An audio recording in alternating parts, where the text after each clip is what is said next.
नमस्कार दोस्तों, आइए मेरे यूट्यूब चैनल में आप सभी को स्वागत है। नाग पंचमी की हार्दिक शुभकामनाएं। ओम नमः शिवाय, हर हर महादेव। आज हम आपको सुनाएंगे नाग पंचमी की पूरी कथा, जिसे नाग पंचमी के दिन सुनने से नाग देवता आपके और आपके परिवार के सदैव रक्षा करते हैं।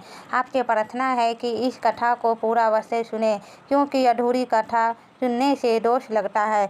और कथा शुरू होने से पहले हमारे चैनल को सब्सक्राइब करके एक बार कमेंट में दिल से हर हर महादेव जरूर लिखें। तो आइए शुरू करते हैं। नाग पंचमी की कथा। श्री गणेशाय नमः। प्राचीन काल में एक सेठ जी के 7 पुत्र थे।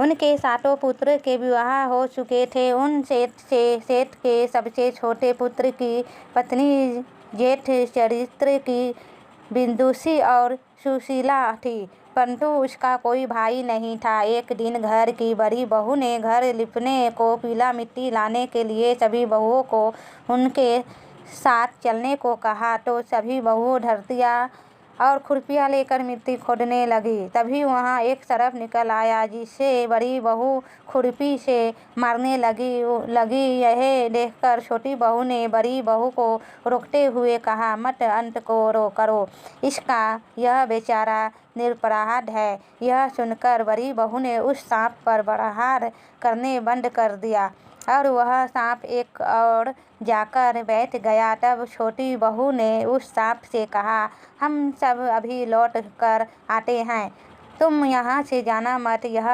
कहकर वह सबसे साथ मिट्टी लेकर घर चली गई और वहाँ कामकाज में फंसकर सर्प से जो वादा उसने किया था वह भूल गई। छोटी बहू को दूसरे दिन वो बात याद आई, तो वह सबको साथ लेकर वहाँ पहुँची और सर्प को उसी स्थान पर बैठा देखकर बोली, सर्प भैया नमस्कार। सर्प ने कहा, तू भैया कह चुकी है, इसलिए तुझे छोड़ देता हूँ, नहीं तो झूठी बात और झूठा वादा करने के कारण मैं तुझे अभी डस लेता।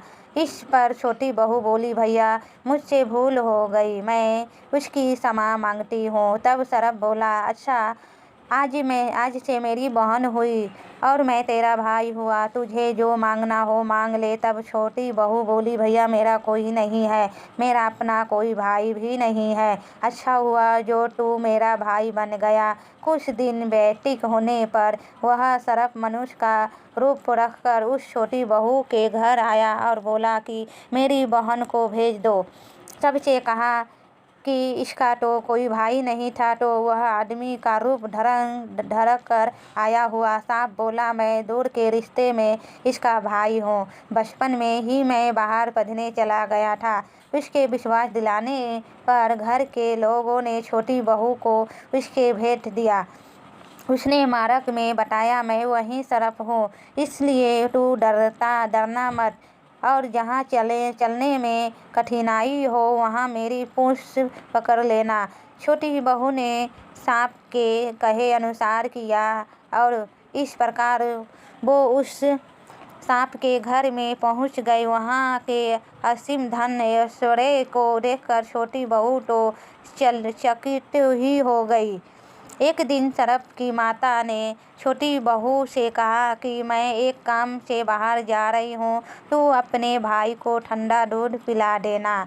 पर छोटी बहू को यह बात ठीक से ध्यान नहीं रही और उसने अपने सर्प भाई को गर्मा गर्म दूध पिला दिया, जिससे उस सांप का मुख जल गया।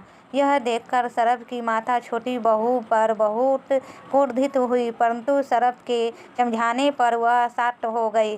तब सर्प ने कहा कि बहन को अब उसके घर भेज देना चाहिए।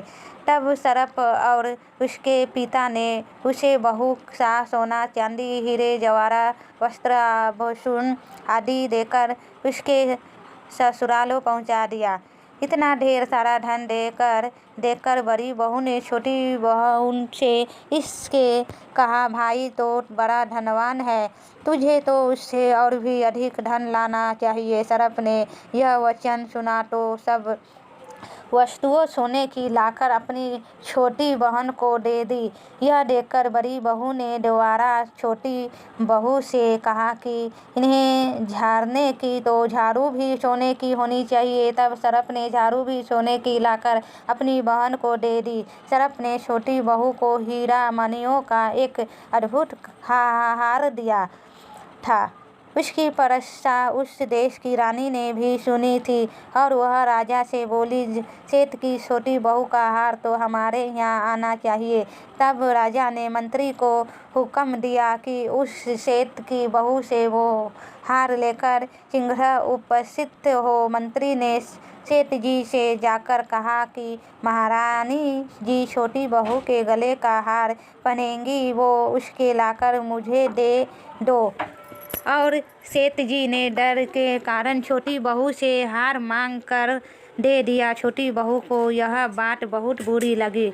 उसने अपने सरफ भाई को याद किया और उनके आने पर उनसे प्रार्थना की कि भैया, रानी ने मेरा हार छीन लिया है। तुम कुछ ऐसा करो कि जब वह हार उसके गले में रहे तब तक के लिए वो सरफ बन जाए, और जब वो यह हार मुझे लौटा दे तब वो हार दोबारा हीरो और मणियों का हो जाए। सरफ ने ठीक वैसी ही माया रची। जैसे ही रानी ने वो हार पहना वैसे ही वो हार भयंकर सरफ बन गया। यह देखकर रानी चीख पड़ी और रोने लगी। यह देखकर राजा ने सेठ से पास खबर भेजी कि छोटी बहू को तुरंत भेजो।